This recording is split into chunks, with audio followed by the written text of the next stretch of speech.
Hi,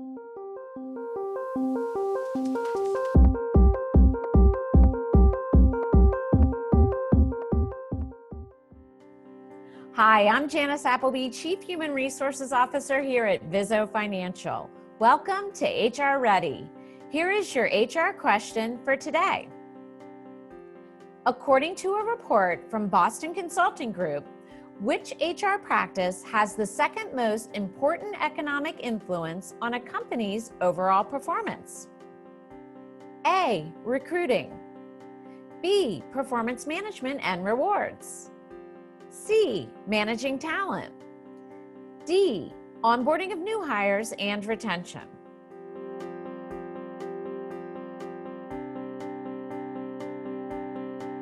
The answer is D, onboarding of new hires and retention. But that also begs the question, what does onboarding look like when many companies are working remotely?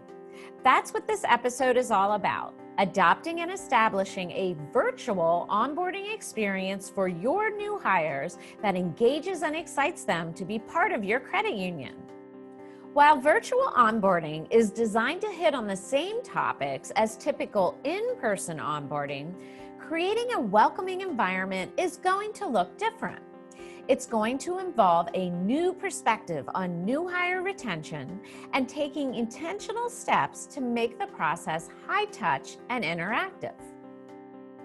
Here are a few things your institution can do to implement a successful virtual onboarding program.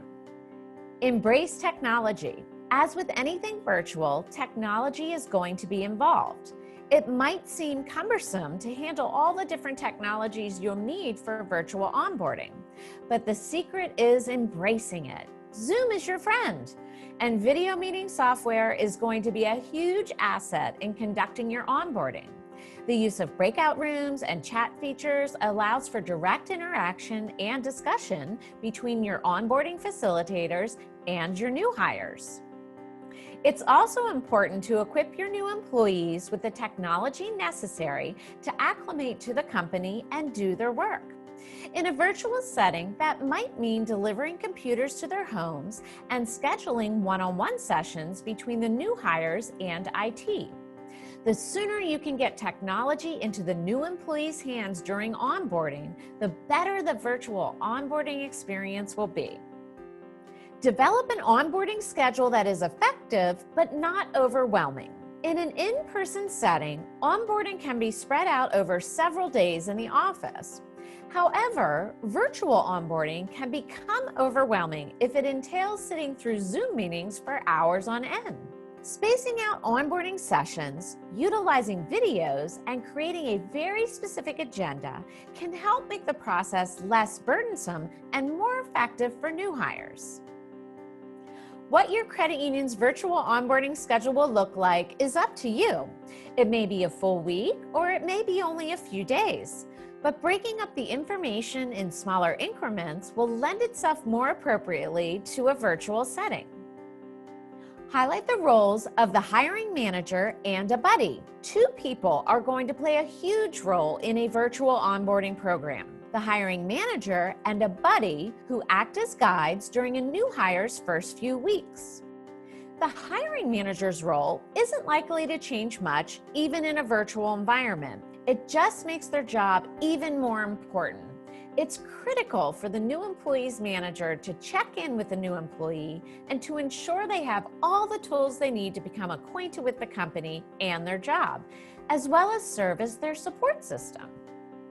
In addition to the hiring manager, having a buddy to lend an ear or provide a mentor relationship is going to complement the entire virtual onboarding process. These two people will be instrumental in welcoming a new hire to the credit union. Communication, communication, communication. There's no such thing as too much communication when it comes to virtual onboarding. From hiring managers doing individual check-ins with their new employees, to sharing your institution's mission and values in a variety of ways, communication is key. Onboarding can be a blur, so new hires are bound to have questions. Keep them connected with multiple points of contact, including the hiring manager, the buddy, and other important departments.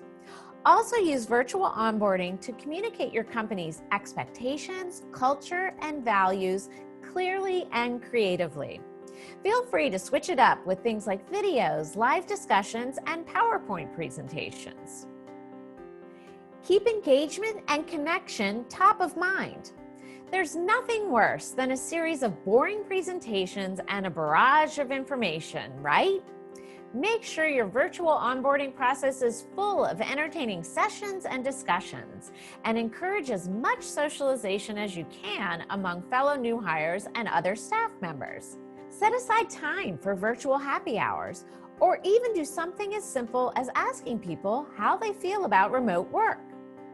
Providing those connections and keeping new hires engaged, even in a virtual space, can help lower any feelings of isolation and keep them interested in the onboarding process. Follow through with your new hires. These are the people who are going through the virtual onboarding process, so their feedback is most important to make sure you're hitting the mark. Be sure to follow up with them to see what they liked and didn't like about the virtual experience, and see if they have any suggestions for improvements. Not only will this follow through help you create a better virtual onboarding program in the future, but it will also show new hires that they are part of a team and their feedback is valued. Whether virtual or on-site, onboarding is a critical piece of the puzzle when it comes to hiring and retention. In a socially distanced world where remote work has become the norm, a virtual onboarding experience is necessary to keep new employees feeling energized and engaged. Using the steps we talked about today, you can do just that. And if you want to learn more about onboarding, our Learning and Engagement Champion, Jean Heath, will be hosting a webinar series all about it in October. Put the Onboarding in a Box series on your calendars for this fall. And now you're HR ready.